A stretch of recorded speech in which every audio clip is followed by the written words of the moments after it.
Hello friends, welcome to the stolen notes. Last video में हमने IT rules के 4 rules पढ़े थे। आज के वीडियो में हम आगे के रूल्स को कवर करेंगे। So let's get started.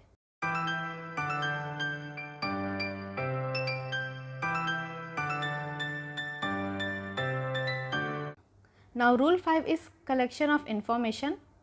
अब बॉडी कॉर्पोरेट को इंफॉर्मेशन चाहिए डेटा प्रोवाइडर से या जिसके पास सेंसिटिव पर्सनल डेटा और इन्फॉर्मेशन है।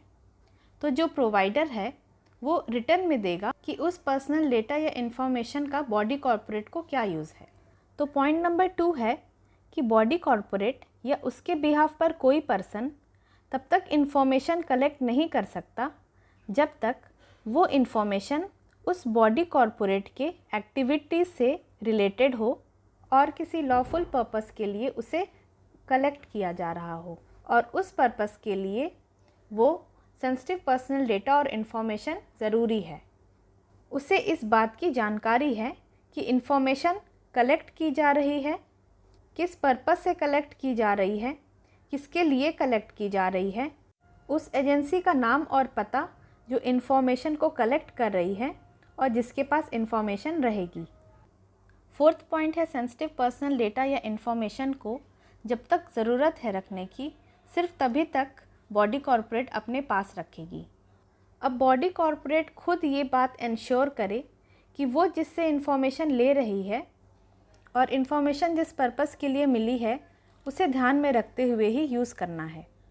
इन्फॉर्मेशन प्रोवाइड कराने वाला जब भी चाहे उस इन्फॉर्मेशन को रिव्यू कर सकता है और अगर उसमें कुछ मॉडिफिकेशन करना है तो वो भी कर सकता है और बॉडी कॉर्पोरेट या उसके बिहाफ पे कोई पर्सन इस बात की परमिशन देगा।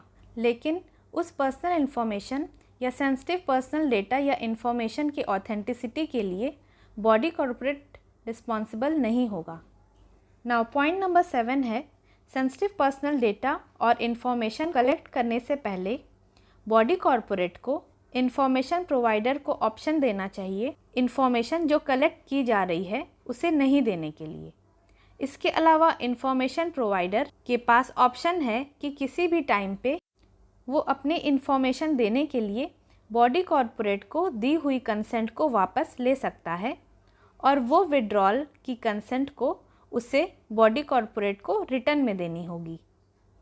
इन केस अगर इन्फॉर्मेशन प्रोवाइडर ऐसा नहीं करता है और बाद में कंसेंट को विड्रॉ कर लेता है तो बॉडी कॉर्पोरेट के पास ये ऑप्शन है कि वो इन्फॉर्मेशन के बदले अपनी सर्विसेज नहीं देगा। नाउ पॉइंट नंबर 8 है बॉडी कॉर्पोरेट या उसके बिहाफ पे किसी पर्सन को अगर कोई इन्फॉर्मेशन मिली है तो उसे सिक्योर्ड रखना है, जिसे हम आगे रूल नंबर 8 में पढ़ेंगे। नाउ पॉइंट नंबर 9 है इन्फॉर्मेशन प्रोसेसिंग में अगर कोई डिस्क्रिपेंसीज होती है तो एक टाइम लिमिट में बॉडी कॉर्पोरेट को इन्फॉर्मेशन प्रोवाइडर को एड्रेस करना चाहिए या बताना चाहिए। इसके लिए बॉडी कॉर्पोरेट एक ग्रीवेंस ऑफिसर को हायर कर सकती है जिसका नेम और कॉन्टैक्ट डिटेल्स अपने वेबसाइट पे मेंशन करेगी। वो ग्रीवेंस ऑफिसर ग्रीवेंसेस को रिड्रेस करेगा, यानी उन प्रॉब्लम का सॉल्यूशन बताएगा उन ग्रीवेंसेस के रिसीव होने के 1 महीने के अंदर, यानी ग्रीवेंसेस का रिड्रेसल का टाइम 1 मंथ होगा। नाउ रूल नंबर 6 है disclosure of information. Sensitive personal data और इन्फॉर्मेशन का डिस्क्लोजर अगर बॉडी कॉर्पोरेट किसी थर्ड पार्टी को करती है तो उसके पहले उसे प्रायर परमिशन लेनी होगी इन्फॉर्मेशन प्रोवाइडर से जिसने लॉफुल कॉन्ट्रैक्ट के तहत उस इन्फॉर्मेशन को बॉडी कॉर्पोरेट को दी थी। अगर उस कॉन्ट्रैक्ट में दोनों पार्टी यानी बॉडी कॉर्पोरेट और इन्फॉर्मेशन प्रोवाइडर अग्री करते हैं कि किसी इन्फॉर्मेशन को डिस्क्लोज करने के लिए compliance of the legal obligation ज़रूरी है, यानी उससे रिलेटेड जो भी कानून है उसे फॉलो करना ज़रूरी है, तो उस केस में प्रायर परमिशन की ज़रूरत नहीं है। इन केस अगर किसी गवर्नमेंट एजेंसीज़ को information like sensitive personal data या आइडेंटिफिकेशन को वेरीफाई करने के लिए या साइबर इंसिडेंट्स को प्रिवेंट, डिटेक्ट या इन्वेस्टिगेट करने के लिए बॉडी कॉर्पोरेट से इन्फॉर्मेशन चाहिए तो उस केस में गवर्नमेंट एजेंसी बॉडी कॉरपोरेट को रिटर्न में रिक्वेस्ट कर सकती है। साथ में गवर्नमेंट को ये भी बताना होगा कि वो इन्फॉर्मेशन किसी दूसरे को शेयर या पब्लिश नहीं करेगी। सेंसिटिव पर्सनल डेटा या इन्फॉर्मेशन को बॉडी कॉरपोरेट या उसके बिहाफ पर कोई पर्सन पब्लिश नहीं कर सकता। और सब रूल 1 के तहत जो थर्ड पार्टी को बॉडी कॉरपोरेट से सेंसिटिव पर्सनल डेटा या इन्फॉर्मेशन मिल रही है वो उसे फर्दर किसी और को डिस्क्लोज नहीं कर सकता। बॉडी कॉरपोरेट या उसके बिहाफ पर कोई पर्सन दूसरे किसी बॉडी कॉरपोरेट को जो इंडिया या किसी दूसरे कंट्री में है सेंसिटिव पर्सनल डेटा और इन्फॉर्मेशन ट्रांसफ़र कर सकती है, ये इंश्योर करके कि डेटा प्रोटेक्शन के लेवल सेम रहेंगे। इसके अलावा इन्फॉर्मेशन ट्रांसफ़र करना तभी अलाउड है जब बॉडी कॉरपोरेट और इन्फॉर्मेशन प्रोवाइडर के बीच में कॉन्ट्रैक्ट हो। Now rule number 8 is reasonable security practices and procedures. Reasonable security practices and procedures वो प्रैक्टिसेस हैं जो सेंसिटिव पर्सनल डेटा और इन्फॉर्मेशन को रखने के लिए फॉलो किए जाते हैं। बॉडी कॉरपोरेट या उनके बिहाफ पर कोई पर्सन जिसके पास सेंसिटिव पर्सनल डेटा और इन्फॉर्मेशन है वो reasonable security practices and procedures को फॉलो करेंगे।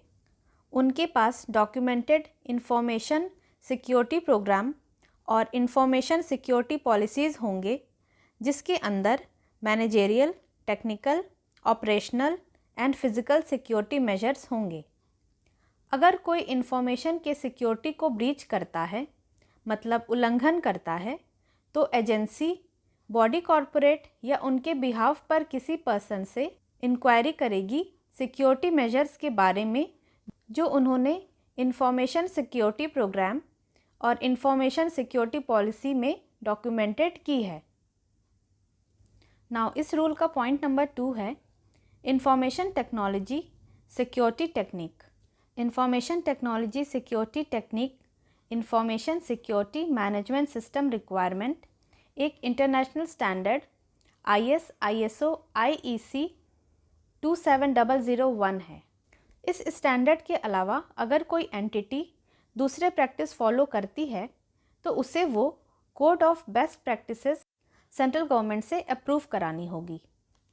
बॉडी कॉरपोरेट या उसके बिहाफ पर कोई पर्सन अगर इंटरनेशनल स्टैंडर्ड फॉलो करता है या अपनी कोड ऑफ बेस्ट प्रैक्टिसेस को सेंट्रल गवर्नमेंट से अप्रूव्ड करा लेता है तो उस स्टैंडर्ड या कोड ऑफ बेस्ट प्रैक्टिसेस को रेगुलर बेसिस पर ऑडिट करानी होगी। ये ऑडिट करेंगे इंडिपेंडेंट ऑडिटर्स जो सेंट्रल गवर्नमेंट से अप्रूव्ड होंगे। In reasonable security practices and procedures की ऑडिट एटलीस्ट साल में एक बार होनी चाहिए। इसके अलावा बॉडी कॉरपोरेट जब भी अपने प्रोसेस या कंप्यूटर रिसोर्सेज को अपग्रेड करेंगे तब वो इसकी ऑडिट कराएंगे।